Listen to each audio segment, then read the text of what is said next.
I knew something was wrong the moment my wife didn't smile when she saw me. Not the big, forced smile she used in public. Not even the polite one. Just a flicker of recognition, like you look at someone you weren't expecting to see, but should have remembered. I had spent 20 minutes in the car before walking in, adjusting my jacket, checking my reflection in the rearview mirror, straightening my tie, even though no one had asked me to wear one. I told myself it mattered. That today mattered. It was my stepdaughter's wedding. The venue looked exactly like the photos she'd sent months ago. White stone arches. Soft music drifting out into the courtyard. Laughter spilling through open doors. 200 people dressed like this was the most important day of their lives. I walked toward the entrance feeling steady, nerves sure, but proud. I'd paid for half of this place. Not because anyone forced me to. Because that's what you do when you're part of a family. Or at least, that's what I thought. My wife stepped into my path just before the guest check-in table. She didn't raise her voice. Didn't grab my arm. She just leaned in, close enough that I could smell her perfume, the one I bought her last anniversary, and said the words so quietly they almost felt unreal. "You're not on the list." I laughed. Reflexively. Like my body refused to process what my ears had heard. What? She glanced past me. At the people behind me. At the usher waiting awkwardly with a clipboard. Her voice dropped even lower. "There must be a mistake. Just don't make this a thing. Okay?" I looked around. 200 strangers. Some staring. Some pretending not to. A few whispering, already filling in their own versions of who I was and why I didn't belong. I felt something tighten in my chest, not anger. Not yet. Something quieter. Something colder. I thought about all the nights I stayed up late helping with homework I didn't understand. The parent-teacher meetings where I sat in the back and let her biological father's absence speak louder than my presence. The tuition checks. The wedding deposit. The years of swallowing my opinions because it's complicated. And suddenly, standing there, it became very simple. I wasn't a complication. I was optional. I looked back at my wife. Really looked at her. She wouldn't meet my eyes. "I'm not on the list," I repeated, testing the weight of the sentence. She nodded quickly. Like this was a technical issue. Like we were talking about seating arrangements, not erasing a man's place in a family. "I'm sure it was an oversight," she said. "We can talk about it later." Later. That word has a way of doing damage when it's used too often. Later never comes. Later just stretches things thin until they break on their own. I could feel the moment narrowing. I could have raised my voice. Demanded answers. Made a scene big enough that no one could ignore me. I imagined it for half a second. Then I imagined her face if I did. Not guilt. Not shame. Fear that I would embarrass her. Not that she had embarrassed me. That told me everything. "It's okay," I said. The words surprised even me. Steady. Like I'd rehearsed them. Her shoulders relaxed instantly. "Thank you," she whispered. I nodded once. Turned around. Walked back the way I came. No one stopped me. No one asked my name. No one asked why a grown man in a suit was leaving a wedding he clearly belonged at. I could feel their eyes on my back as I crossed the courtyard. Each step heavier than the last, but my spine stayed straight. That was the strange part. I wasn't collapsing. I wasn't shaking. I was empty. Like something had finally finished draining. I got into my car and closed the door. The sound was too loud in the silence. I didn't start the engine right away. Just sat there with my hands on the steering wheel, staring at the stone archway ahead of me. Music swelled inside. Applause. They were probably walking down the aisle. Without me. I thought about the day my wife asked me to move in. How she said, "She'll warm up to you eventually." Eventually came and went. I thought about how often I told myself, "Be patient. Be the bigger man. This is what stability looks like." I wondered when stability had turned into silence. My phone buzzed. A text from my wife. "Can you please just go home? We'll talk after." Not "Are you okay?"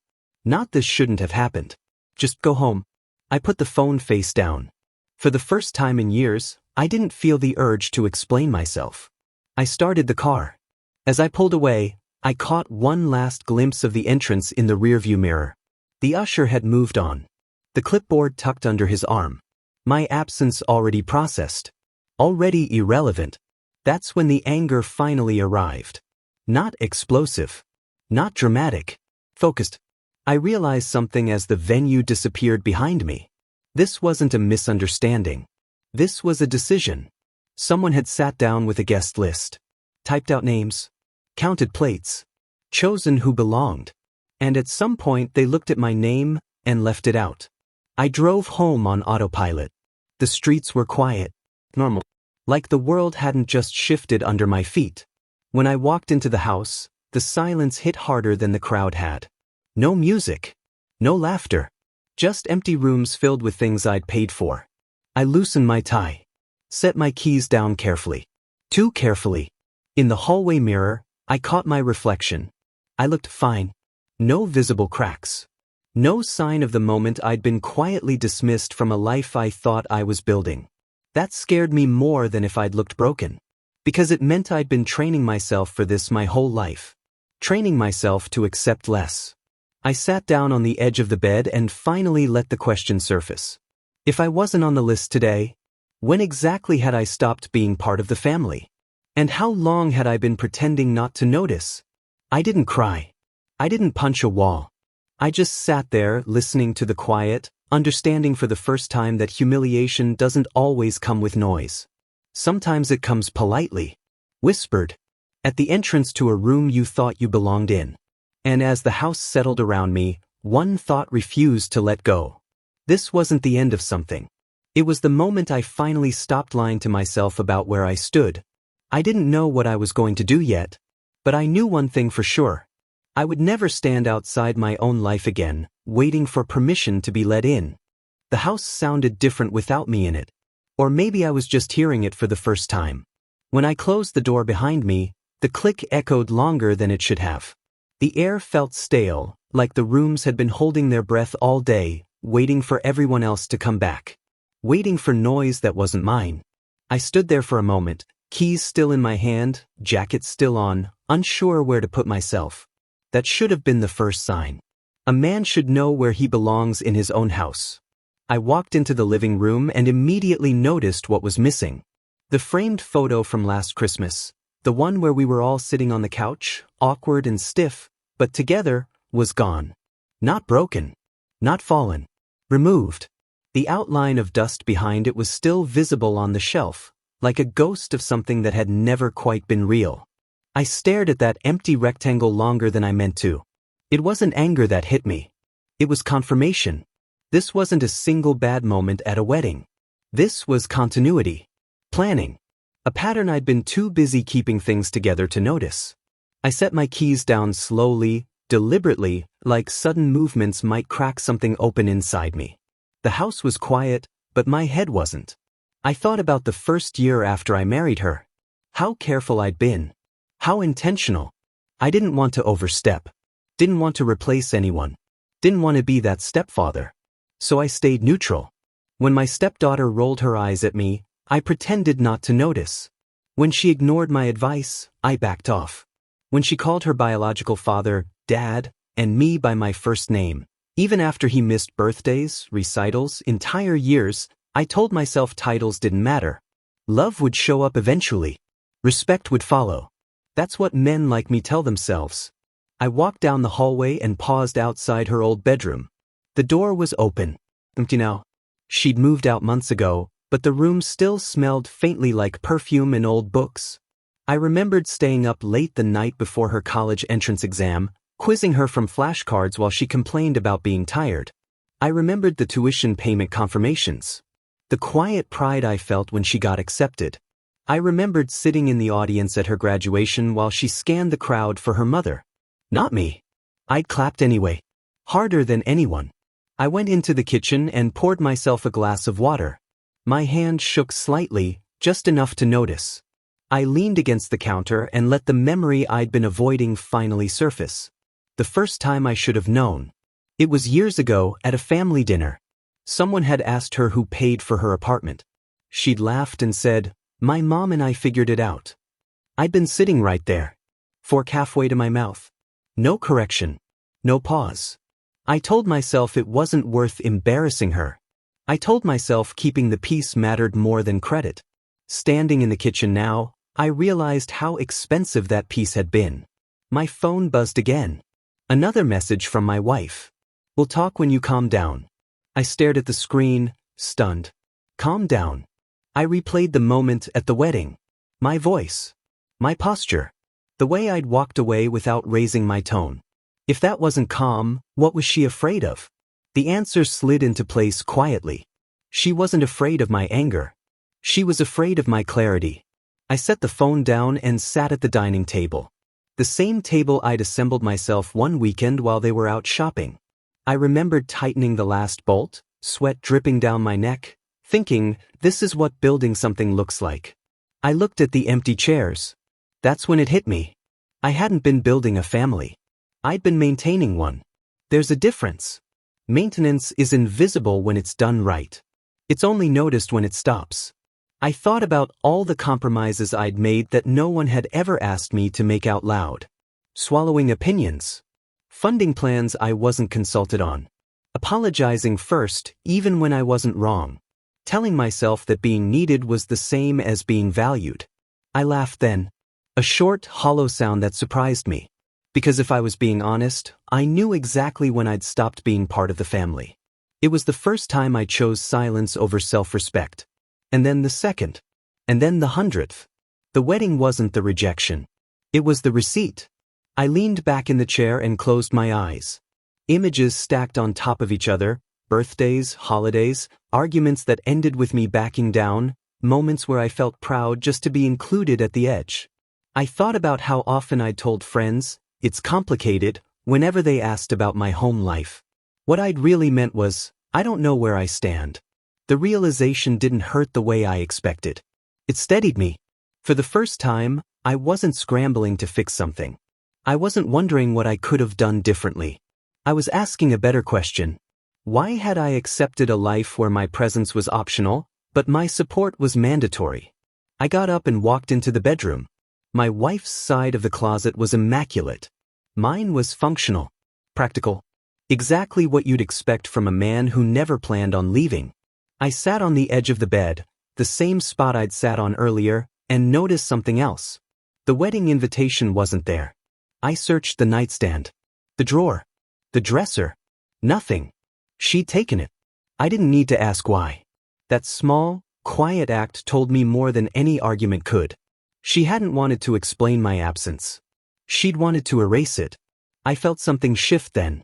Not rage. Not grief. Resolve. Men like me don't explode when they're pushed too far. We go quiet. We start taking inventory. I looked around the room, the house, the life I'd been funding and softening and shrinking myself inside of. And I understood something with absolute clarity. I didn't need an invitation to be treated like family. But I also didn't need to keep paying the cost of being invisible.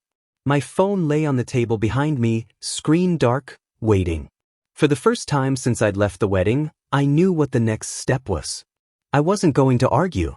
I wasn't going to beg. I was going to protect myself. And that meant making a call. Not out of revenge.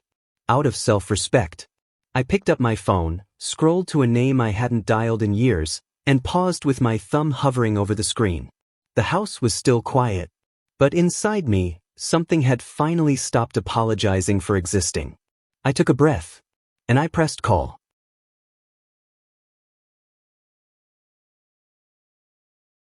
The phone rang twice before he answered. That was enough time for doubt to try one last time. Enough time for the old instinct to whisper, don't overreact. Sleep on it. You're tired. I ignored it. Hey, he said. His voice was steady, professional, like nothing in my life had just cracked open. Are you free? I asked. The pause. The kind that meant he heard something in my tone. For you, boys? What's going on? I looked around the bedroom one more time. The neat lines. The shared space that suddenly felt like a hotel room I'd overstayed in. I need to understand my position, I said. Legally. Another pause. Longer this time. Okay, he said carefully. Start from the beginning. So I did. I told him about the wedding, about standing at the entrance like a misplaced delivery, about my wife's voice, quiet, urgent, embarrassed. I told him how I'd walked away without raising my voice, and how that scared me more than if I'd lost control. He didn't interrupt. When I finished, he exhaled slowly. "Did you pay for any part of the wedding?" he asked. "Yes." "How much?" I named the number. Another silence. Then, "From a joint account?" "No. Mine." That's when the conversation shifted. Not emotionally. Structurally. "Do you have documentation?" he asked. "Yes." "Good," he said. "Now, do you want to protect yourself? Or do you want to punish them?" The question landed harder than anything else he'd said. I leaned back against the headboard and stared at the ceiling. "I don't want revenge," I said slowly. "I want fairness." "Those aren't always the same thing," he replied.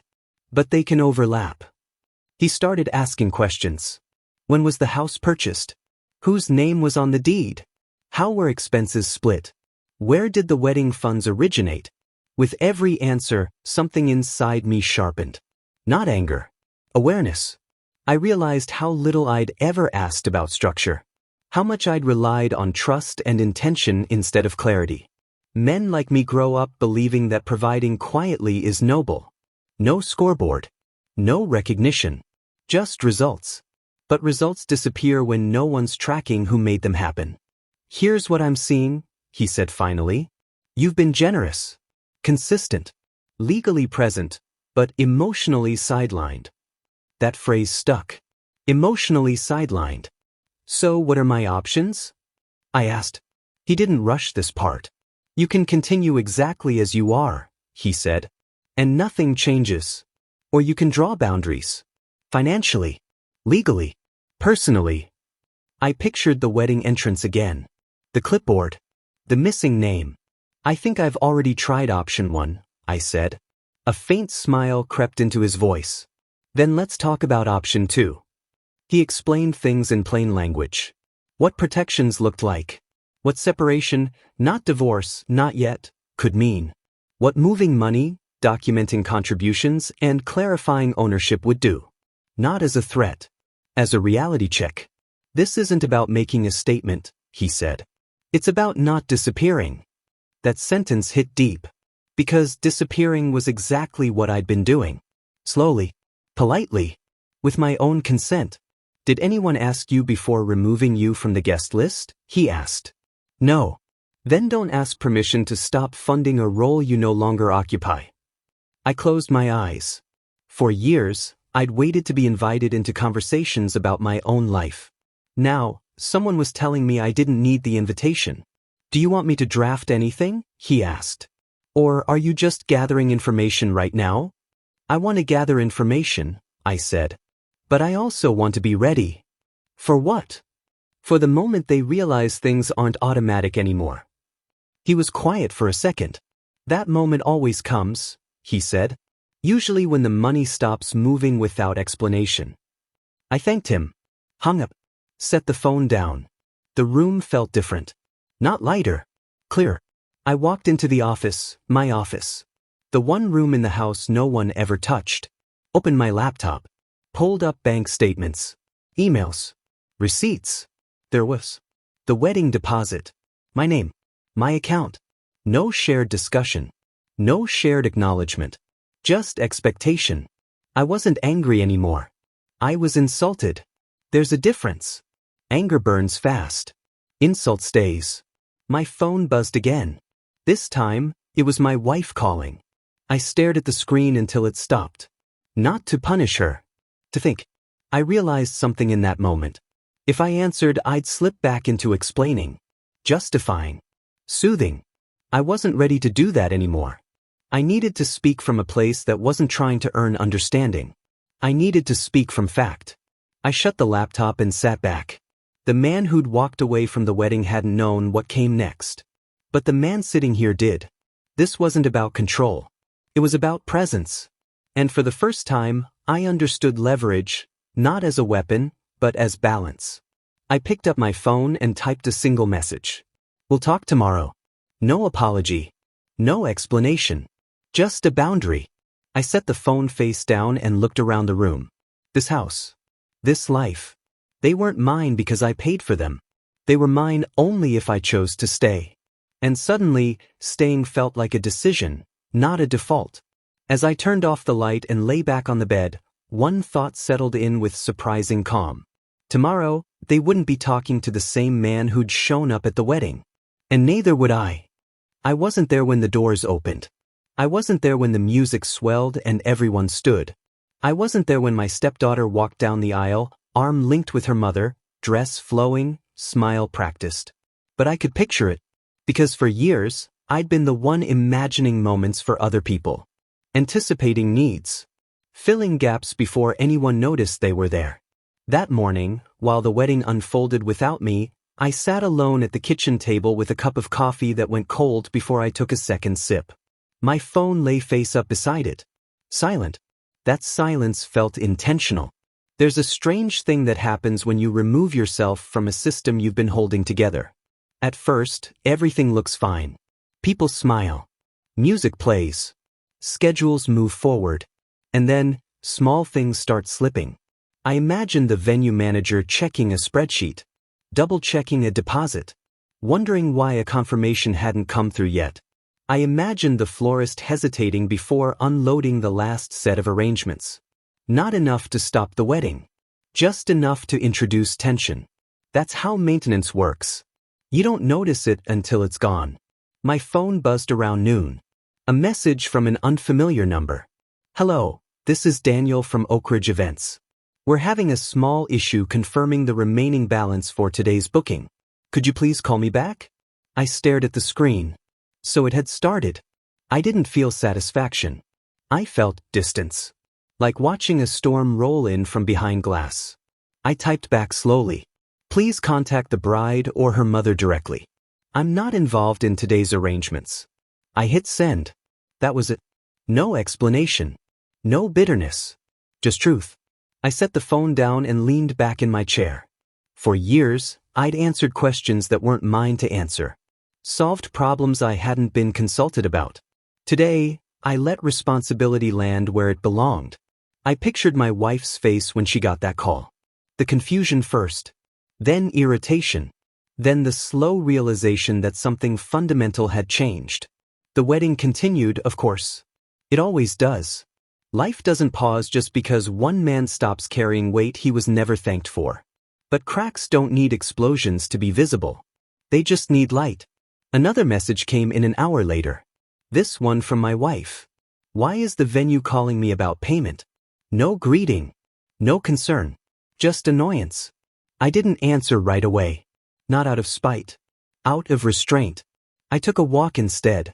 Around the block. Past houses that looked like versions of my own. Lawns trimmed, curtains drawn, quiet assumptions humming behind every door. I thought about how many men were inside those houses right now, believing their worth lived in what they provided, not who they were. Believing silence was strength. When I got back, I finally replied. I stepped back. You said I wasn't on the list. 3 dots appeared. Disappeared. Appeared again. Then nothing. That told me more than words could. At the reception, I imagined people noticing my absence. Not dramatically. Casually. Where's her stepfather? Someone would ask. Oh, he couldn't make it, another would reply. No follow-up. No curiosity. Because men like me aren't missed immediately. We're noticed when something stops working. I pictured the groom's family. The way his father had shaken my hand months earlier, firm grip, steady eye contact. Men recognize other men who carry responsibility. He would notice. He would ask questions. Not emotionally. Logistically. Who's handling this? Who signed off on that? Who's in charge? And for the first time, the answer wouldn't be me. That afternoon, I sat in my office and did something I hadn't done in years. Nothing. No fixing.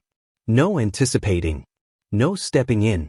The quiet felt unnatural at first, like I was failing some invisible test. But then it settled, and I realized something. My absence wasn't a punishment. It was a mirror. Late afternoon, my phone rang. My wife. I let it go to voicemail. The message was short, tight. We need to talk. This is not the time for games. Things.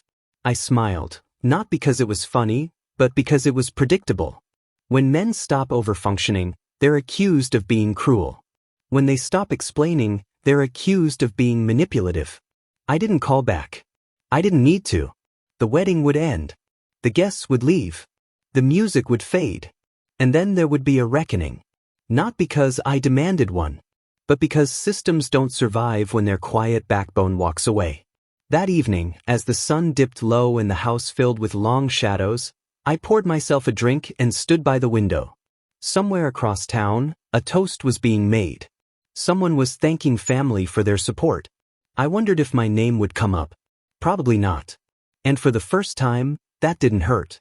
Because I understood something now. Being needed without being respected isn't love. It's convenience.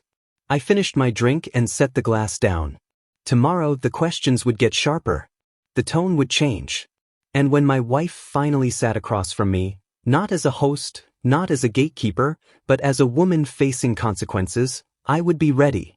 Not to fight, but to speak. And this time, my absence would have already said most of what needed to be heard. The call came after midnight. That was deliberate. People call late when they're done pretending everything is fine. I was still awake. Sitting on the couch in the dark, the house lit only by the soft glow of the streetlight outside. I hadn't turned on the TV. I hadn't poured another drink. I'd been sitting with my thoughts, letting them line up instead of collide. When my phone vibrated on the table, I didn't flinch. I just looked at it. Her name. I let it ring twice before answering. Hello. Where are you? She asked immediately. No greeting. No concern. Just urgency sharpened by irritation. At home, I said. There was noise on her end. Distant voices. Clinking glass. A door closing. Then silence. What was today? She asked. What were you trying to do? I leaned back into the couch. I wasn't trying to do anything, I said. I stepped back. That was not the day to step back, she snapped. You embarrassed me. I waited a beat before responding. You stopped me at the entrance, I said calmly. In front of everyone. That was different, she said quickly. That was a mistake. A mistake would have been forgetting my seat, I replied. This was forgetting me. Silence. I could hear her breathing now. You didn't have to make it about money, she said finally. I closed my eyes. There it is, I said. What?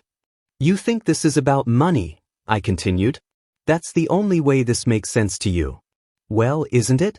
No, I said. It's about respect. Money just happens to be the language everyone understands when respect is missing. She exhaled sharply. You're being dramatic. I almost laughed. Dramatic would have been yelling, I said. Dramatic would have been refusing to leave. Dramatic would have been making a speech in the courtyard. I paused. I didn't do any of that. Another silence. I spent years making myself small, I went on. So things would be easy. So you wouldn't have to choose. So your daughter wouldn't feel uncomfortable. That's not fair, she said. Neither was today, I replied. Her voice softened then. You know how complicated this is, she said. She was nervous. She didn't want tension. I was trying to protect everyone. Everyone, I repeated. Except me. She didn't answer. I pictured her standing somewhere quiet now. Dress wrinkled. Makeup fading. The celebration still humming just beyond reach. Do you know what it felt like? I asked. To realize my presence was optional, but my support wasn't? She swallowed. You're overthinking it, she said. No, I said. I finally stopped underthinking it. That landed. I never asked to replace her father, I continued. I never asked to be thanked. I just didn't expect to be erased. Her voice cracked slightly. I didn't know what else to do, she said. That was the first honest sentence she'd spoken. And that, I replied, is the problem. She didn't argue. I let the silence stretch. Not to punish her, but to let the weight settle. You could have talked to me, I said. We could have decided together. I was afraid, she admitted. Of what? That she'd feel torn. And I wasn't? I asked. Her breath caught. I chose you, I said quietly. Every day. Even when it cost me. There was crying now. So, controlled. The kind that tries not to be heard.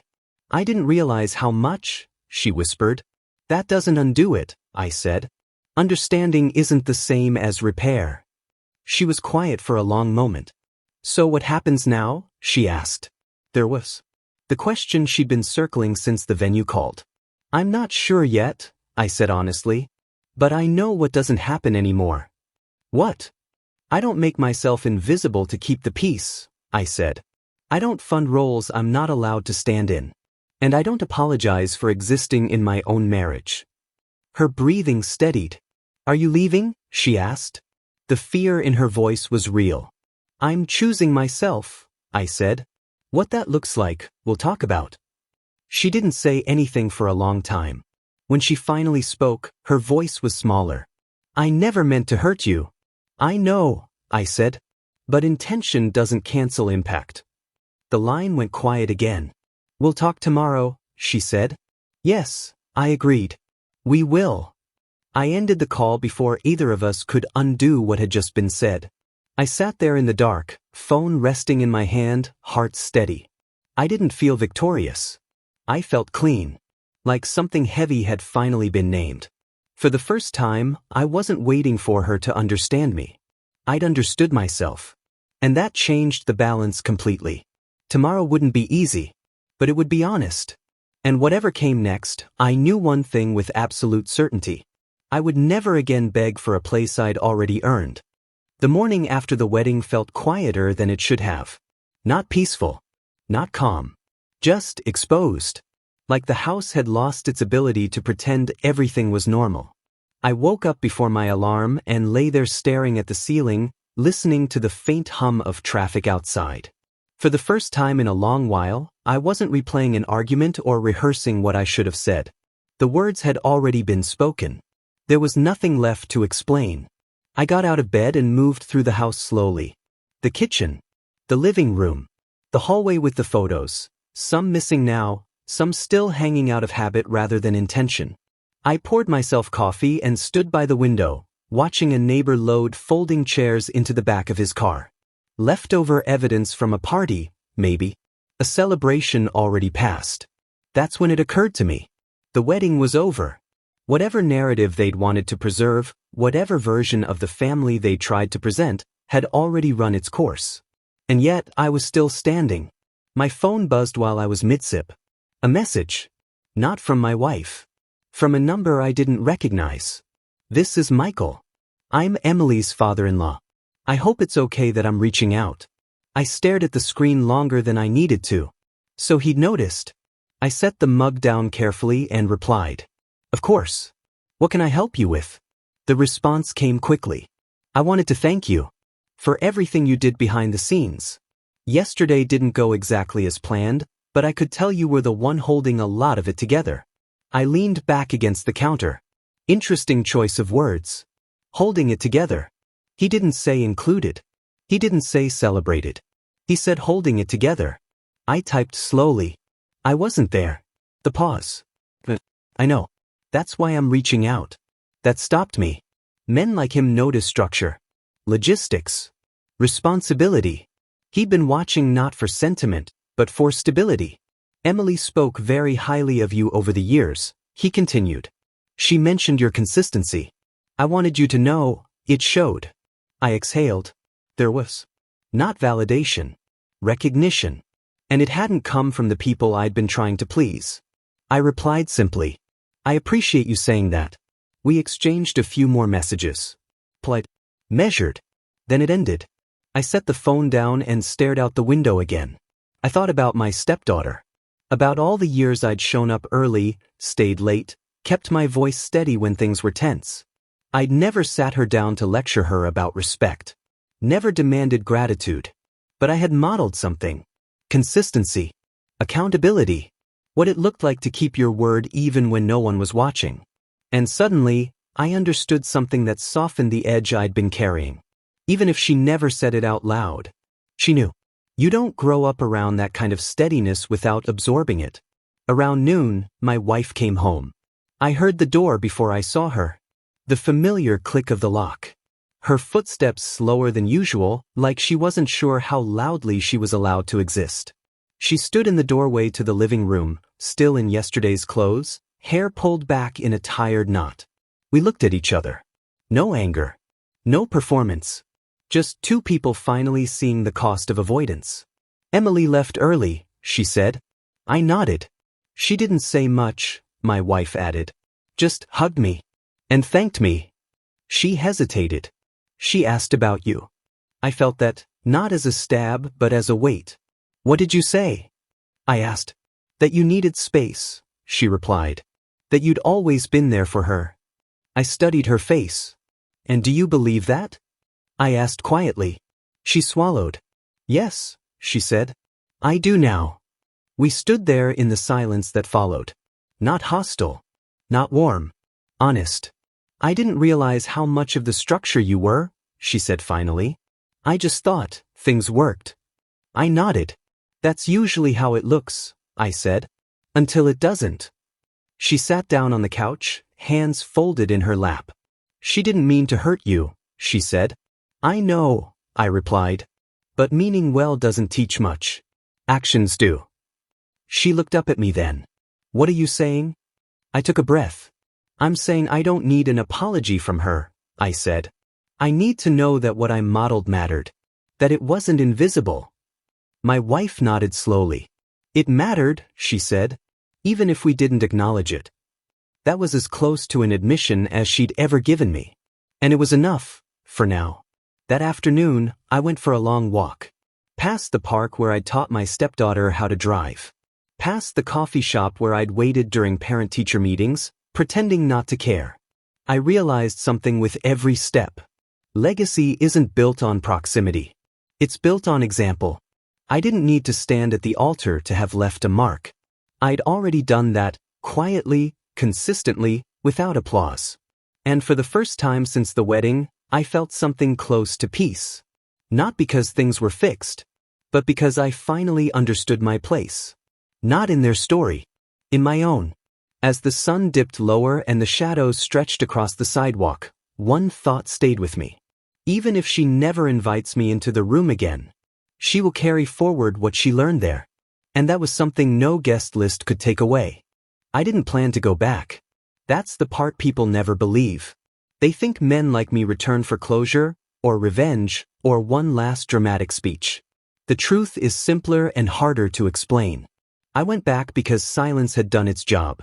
And now it was time for truth to do the rest. The call came the morning after I thought everything had settled. A number I didn't recognize. I almost let it ring out. Old habit, avoiding anything that felt like emotional debt. But something in me had changed. I answered. It was the groom's father. His voice was calm. Measured. The kind of man who doesn't waste words because he never had to raise his voice to be heard. "I think we owe you a conversation," he said. "Not for the wedding. For what came before it." I looked around my quiet kitchen. The coffee had gone cold. Sunlight cut across the table like it was trying to divide the room into before and after. I realized I wasn't nervous. That's how I knew I was ready. When I arrived at the venue later that afternoon, it didn't feel like the scene of a crime anymore. The chairs were half-stacked. Flowers wilting. Evidence of celebration already fading. That's the thing about moments that humiliate you publicly. They feel permanent while they're happening, then disappear for everyone else the second the music stops. Everyone except the one who stood alone at the door. The groom's father met me near the front. He didn't apologize right away. He didn't need to. His eyes told me he already understood what that moment had cost. "She wanted control," he said quietly, nodding toward the empty aisle. "Some people confuse control with love." I didn't respond. I didn't have to. The silence between us wasn't awkward, it was respectful. He continued. "My son asked me something last night. He asked why a man who clearly built a family would be treated like a guest. That landed heavier than anger ever could. I told him the truth," the man said.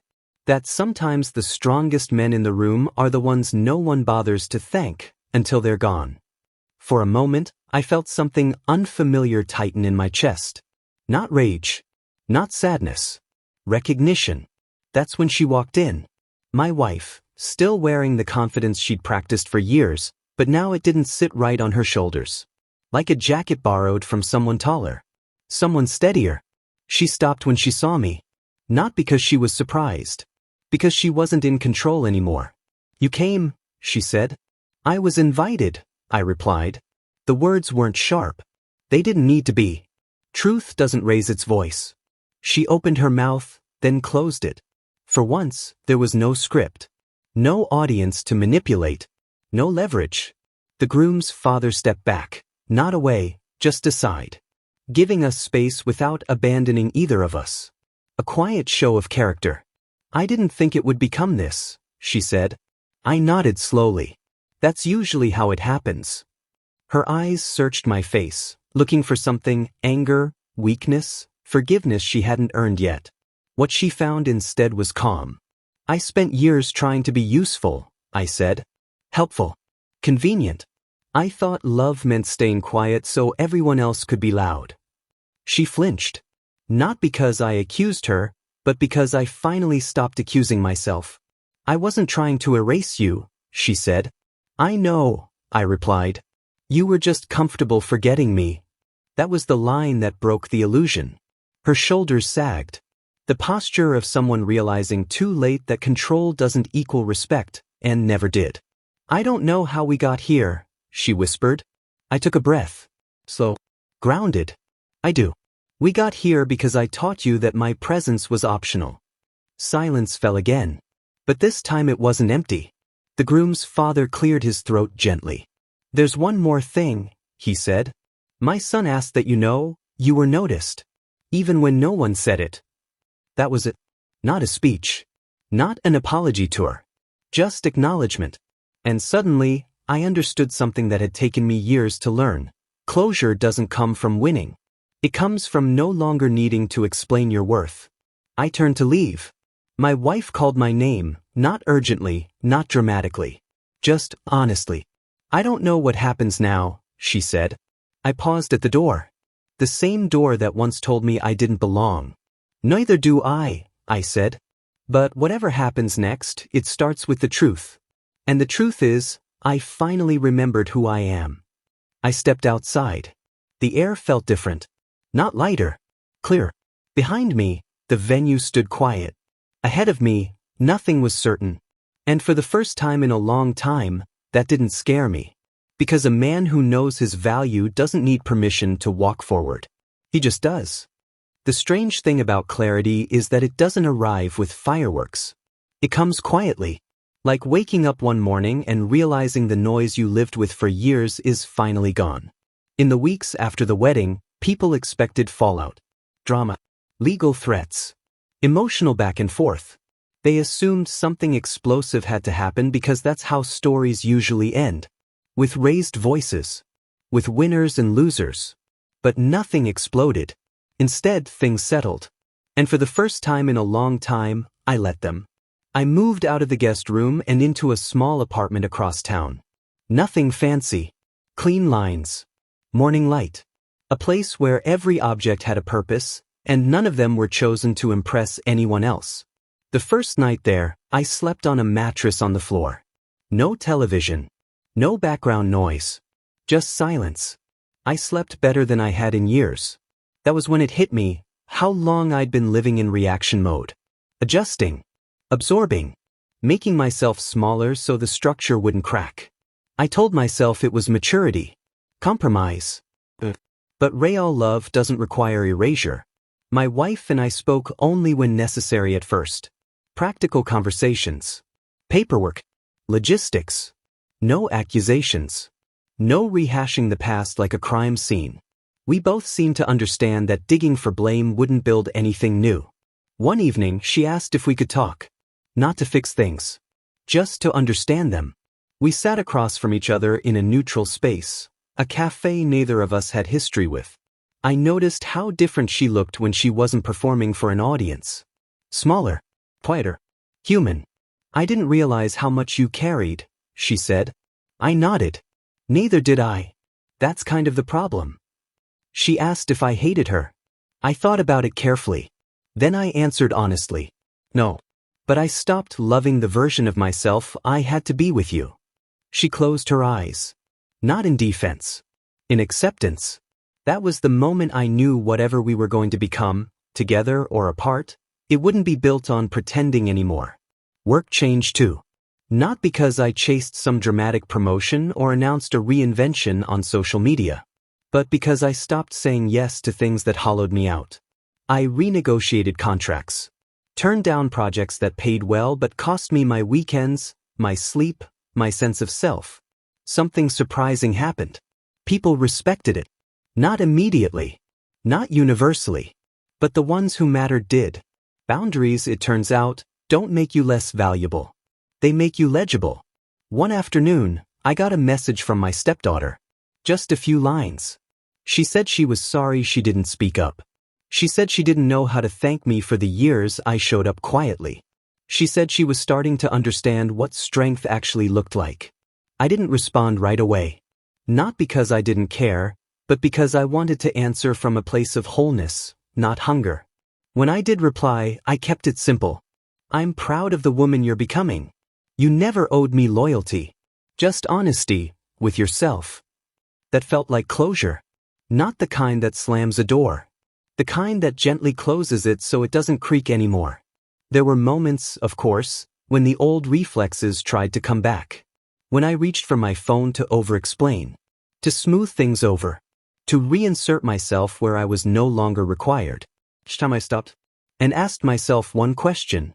Am I choosing this, or am I afraid of standing alone? The answer changed everything. I started running again. Early mornings. Empty streets. The sound of my own breath reminding me I was still here. Still capable. Still moving forward. I cooked real meals. Took my time. Ate at the table instead of over the sink. I learned to sit with discomfort without immediately trying to solve it. That might have been the hardest part. One night, standing on my balcony, city lights blinking like 1,000 small chances, I thought back to the man I was at that wedding door. Waiting for permission. Hoping not to cause a scene. I didn't judge him. I thanked him. He did the best he could with what he knew at the time. But I know more now. I know that being needed isn't the same as being valued. I know that silence can be strength, but only when it's chosen. And I know that a man doesn't find his footing by being invited in. He finds it by deciding where he stands. The future isn't perfectly clear. There are conversations still to be had. Decisions still unfolding. But the difference is this. I'm not afraid of them anymore. Because whatever comes next won't require me to disappear. It will require me to show up, fully, honestly, and on my own terms. That's the life I finally chose. Not louder. Not harder. Just truer.